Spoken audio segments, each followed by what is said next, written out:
eski Andijonni ko'rsataman desam ishonasizmi? Nevaramning kamera ochkisi bilan hozir sinaymiz. Videoni oxirigacha ko'ring, qani ketdik. Bu ko'lda qayiqda uchganlar, burgut tagida marojni yeganlar hozir necha yoshda? Otang bozor, onang bozor deb qani markaziy bozorga kiraylik.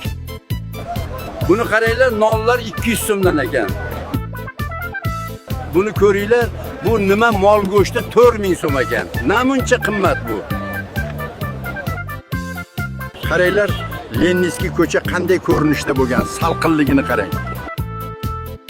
Bu esa Cho'lpon teatri hozir yoshlar markazi bo'lib qolgan.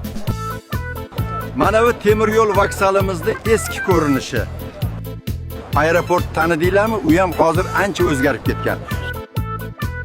Mana bu esa Xolis savdo markazining eski ko'rinishi. Andijon haqida kreativ kontentlarda Andijon AI dan topasiz. Obuna bo'ling. Yana qayerlarni ko'rsataylik, yozib qoldiring.